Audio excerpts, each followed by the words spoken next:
El día de hoy la oportunidad de conversar acerca de los retos, los desafíos que existen en la economía global, la oportunidad de platicar con Javier Amo Fernández de Ávila, quien es director del programa de maestría en Bolsa y Mercados Financieros del Instituto de Estudios Bursátiles de Madrid, además dueño director de algunas empresas relacionadas con servicios financieros. Javier, gracias por esta oportunidad, qué gusto estar platicando el día de hoy. El gusto es mío y espero que los temas que saques a colación sea capaz de responderlos. Por supuesto, pues sabemos de antemano que así será. Bueno, pues primeramente, después de algunos años de estar enfrentando, padeciendo situaciones adversas en la economía del mundo, ¿cómo es la situación en esta recta final del año 2013? ¿Cómo podríamos definir que se están dando estas oportunidades para el mundo en general, Javier? Hombre, yo creo que llevamos una época muy larga de crisis. Es decir, en España tenemos un refrán que dice que no hay mal que 100 años dure ni cuerpo que lo aguante.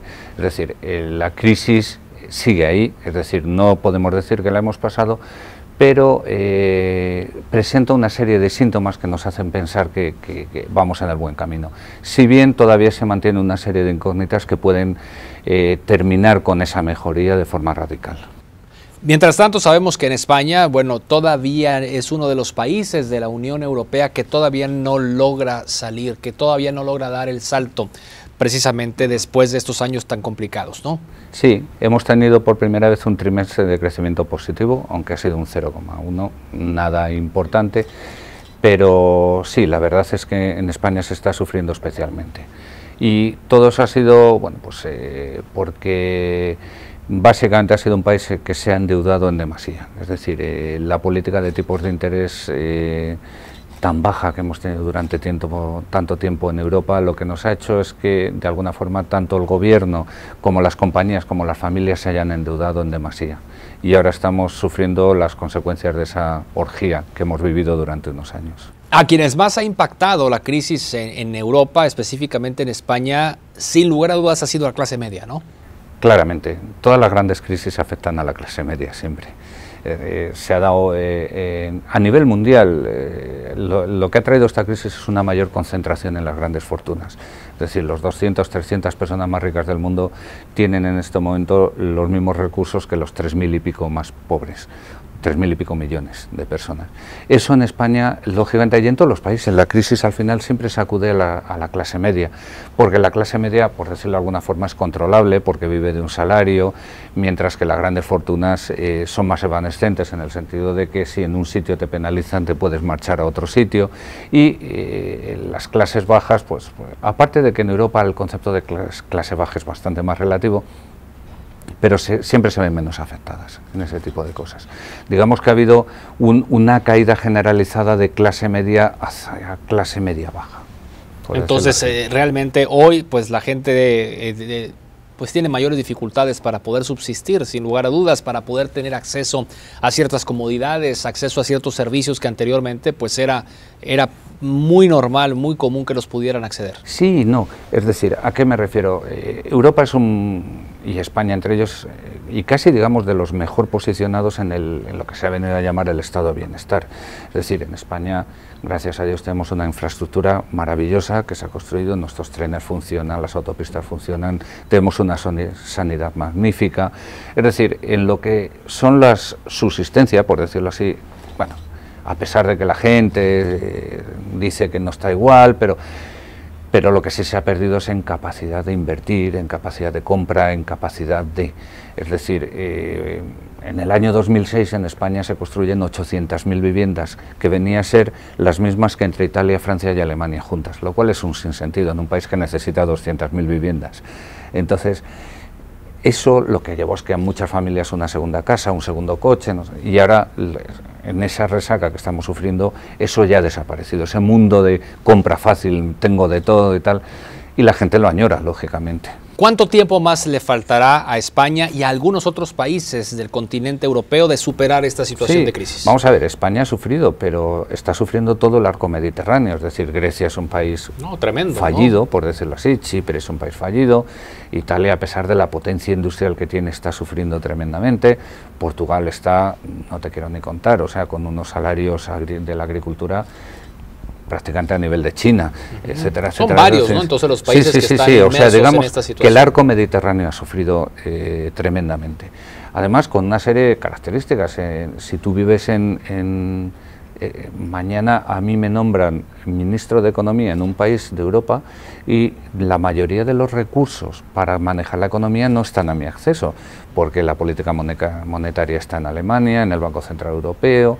Es decir, es muy difícil salir de una crisis cuando no manejas todos los resortes para salir de ella. No puedo devaluar mi divisa, con lo cual solo puedo devaluar los salarios. Es decir, para ganar competitividad. Se ha sufrido mucho. ¿Cuánto tiempo? Pues es muy difícil saberlo. Es decir, yo soy de los que cree que hemos tocado fondo, que no vamos a ir a peor. Y la recuperación va a depender de muchísimas cosas. Pero básicamente, en mi opinión, va a depender por un lado, que el quantitative easing no sé cómo va a funcionar, la retirada de ayudas americana está influenciando mucho. No sé cómo va a funcionar los stress test de la banca europea, porque hasta ahora se han cebado con España. Es decir, España presentaba a todos sus bancos a los stress test, mientras que Alemania solo presentaba a 3 bancos de los 200 que tiene. Puede haber una sorpresa, y esa sorpresa puede tener un efecto dominó que nos puede afectar a todas. Y hay una tercera incógnita, y es otro país del euro que de repente se vea afectado por la crisis y haya que mandar más ayudas. En Europa hemos tenido que, no es solo España, ha sido Irlanda, Portugal, España, Chipre, Italia, Grecia, Eslovenia, Hungría. Es decir, que la crisis ha sido mucho más profunda. Evidentemente España, por su tamaño, e Italia han sido los más llamativos, pero entonces dependerá de cómo esos 3 factores que hemos comentado se desarrollen, la salida será más rápida o la más lenta. Pero hay un síntoma. Yo soy de los que piensa que la economía financiera, que se mueve siempre por expectativas y no por realidades, como la economía real, está anticipando esa salida. Y bueno, si nos vale eso como signo, yo creo que si no ocurre nada será una salida lenta y paulatina, pero que va a ser. Ahora, el bloque euro, la zona euro, bueno, pues ya más de una década, ¿no?, que ha venido funcionando para bien o para mal, ¿no?, en donde vemos que hay, pues, hubo una modificación en esta dinámica, en donde vemos que se están dando condiciones de dificultades, de crisis, que golpean más fuertemente a ciertos países como los que has mencionado, ¿no? Este tema del euro, la zona euro, aquel debate que había de que si un país debería o no debería de estar, ¿en qué situación se encuentra en estos momentos? Más apaciguado. Es decir, sí, ¿no?, al ver que las cosas se van solucionando, pues la gente, digamos, se radicaliza menos. Pero hay una realidad. Europa se construye con unos parámetros en los que, por ejemplo, no estaba previsto la salida de un país del euro. Es decir, no existe un mecanismo. Habría que implementarlo. Y además, bueno, pues, en los momentos de crisis siempre se echa la culpa a los que tienes alrededor, nadie asume sus propias culpas. Claro. Y eso es lo que ha ocurrido un poco en Europa. Los alemanes dicen que los franceses no sé qué, los franceses dicen que los alemanes, y eso incluso nos está llevando a una situación de gran auge de los países de los partidos muy de extrema derecha. Claro. ¿Por qué? Porque la xenofobia se está convirtiendo en un instrumento político en este momento. Primero eran los inmigrantes latinoamericanos, luego eran los rumanos, los gitanos. El escándalo de la expulsión de los gitanos de Francia pues, tiene muchísimas lecturas y muy duras. Pero ese problema nos está trayendo una situación política que va a ser todavía más ingobernable. Es decir, hay elecciones europeas el año que viene, y nos podemos encontrar con unos resultados que en Francia gane Marine Le Pen, el partido de extrema derecha francesa y tal, con lo cual la situación, si ya está mal, va a ser tremendamente ingobernable Europa en esos parámetros. Ahora, la interrelación, ¿no?, que existe respecto al tema económico de la Unión Europea o de la Comunidad Europea con el resto del mundo. Digo, por ejemplo, aquí en nuestro país pues hay una muy estrecha relación con 2 de las principales instituciones financieras originadas en España, ¿no?, BBVA y Santander, ¿no? Entonces, pues, digo, finalmente hay una interconexión y bueno, pues vemos que pues la situación, al menos de este lado del mundo, ha sido difícil, quizá no tan difícil como la que se ha presentado del lado europeo, y que quizá pues han sido los clientes en México los que le han dado un contrapeso a los clientes españoles para estas dos instituciones, claramente, ¿no? el Santander y BBV no les ha afectado la crisis tan radicalmente como los otros gracias a México. Es decir, BBV obtiene más de la mitad de sus resultados en México. Santander está más diversificado, pero también, es decir, el factor México ha sido lo que a estas dos instituciones las ha salvado de una crisis como esta, y claramente están muy interrelacionadas las dos economías. Es decir, ya se está viendo mucha inversión mexicana en España, es decir, es un gran momento, precios muy bajos, compañías muy atractivas, y se está viendo un aterrizaje de capital mexicano, por poner un ejemplo, no solo mexicano, de otros países, pero sobre todo latinoamericano y mexicano en concreto. Javier, ¿cómo se ve México desde afuera? Es decir, en el caso suyo, que les toca pues estar observando todos los mercados a nivel internacional, que les toca estar revisando las principales economías y las de los países que aspiramos a ser de primer mundo, ¿no? Como es el caso nuestro. ¿Cómo nos vemos desde afuera? Bueno, yo lo veo muy bien, pero soy, digamos, me une un cariño especial a este país. Yo creo que el mundo está cambiando radicalmente, es decir, el futuro ya no es el Atlántico, el futuro es el Pacífico. Hay 2.000 millones o casi la mitad de la población mundial vive en el arco pacífico, China, Malasia, Indonesia, etcétera. Lo que antes eran tres bloques, que era Frankfurt, Nueva York y Tokio, eso se está, digamos, abriendo hacia otras posibilidades. Ya no es Tokio, ya es Pekín, es Indonesia con 200 y pico millones de habitantes, es Sudáfrica. En México, el bloque americano ya no es Estados Unidos, es Estados Unidos, México y Brasil. Y el peso de Brasil y México en ese bloque empieza a ser muy relevante. Es decir, México, pues un país en el que lo tiene todo, tiene población, 130 millones o más o menos, tiene territorio, tiene materias primas, tiene de todo, con lo cual digamos que el sufrimiento ha sido mucho menor que el que evidentemente le queda todavía un camino de educación financiera, bancarización, es decir, solo el 30% de la población está bancarizada, cuando los estándares pues ser el 90%, etcétera, etcétera. Pero a mí es un país, de hecho, comentaba que hoy de una reunión con antiguos alumnos que han estudiado allí en el Instituto de Estudios Bursátiles conmigo, y yo les decía que si yo tuviera 25 años me vendría a Monterrey. Porque creo que es el sitio donde un español en este momento tiene más oportunidades. Ni China, yo voy muy a menudo a China, soy consejero de una empresa china, las diferencias culturales son tan abismales que es que no se nos ha perdido nada por allí. Sin embargo, Monterrey es un sitio magnífico.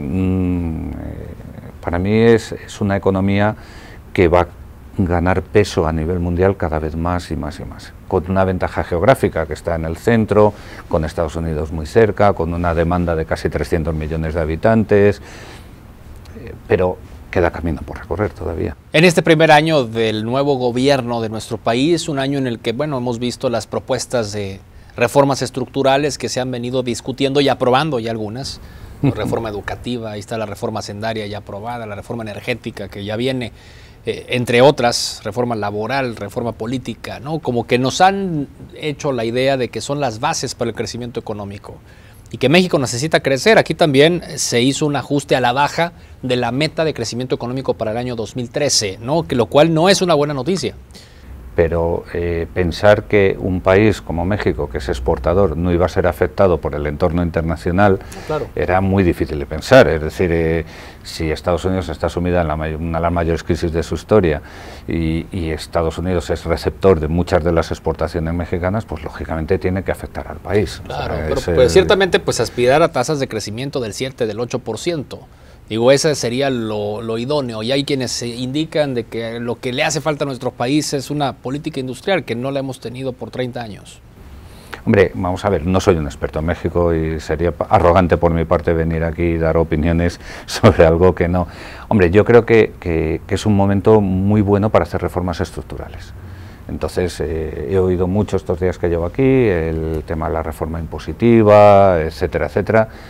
Bueno, al final lo más importante es en qué se gasta, en qué se invierte el gasto público. Si es en la generación de riqueza y tal, pues bueno es decir, claramente para que la economía crezca necesita hacerse sobre una base de infraestructuras, educación, sanidad, etcétera, etcétera. Luego ya está en cada uno que nos creamos si ese dinero se va a invertir en ese tipo de cosas o no, pero todo lo que sea la creación de estructuras básicas para el crecimiento, bienvenidas sean. Javier, a manera de conclusión, ¿con qué nos podríamos quedar el día de hoy? Una recomendación, ¿no?, para las personas interesadas en aprender más acerca de estos temas, en estar actualizados, en ser más pues activos, más participativos al momento en que se hable y se tomen decisiones en materia económica, ¿no? Yo creo que lo más importante de todo es la educación financiera, y yo soy de los que cree que esta gran crisis mundial no se hubiera producido si la gente hubiera tenido información y preparación para afrontarla. Eso. Entonces, mi recomendación es siempre educación y formación. Y un país necesita muchísima educación y formación. Pero se llame México, se llame China, se llame España, se llame lo que sea. Es decir, no sé por qué ha habido un cierto pudor para incluir en los planes educativos de casi todos los países temas financieros, como si tocar el tema financiero fuera de hablar de dinero, qué cosas, ¿no? Yo creo que no hubieran ocurrido muchas de las cosas que han ocurrido si hubiera habido una educación financiera suficiente. Con lo cual, mi primera recomendación sería educación. Pues muchas gracias por esta oportunidad y un anticipo de la conferencia que dictará en un momento más Javier Amo Fernández de Ávila aquí en la Universidad Regiomontana. Muchas gracias. Muchas gracias a vosotros. Continuamos.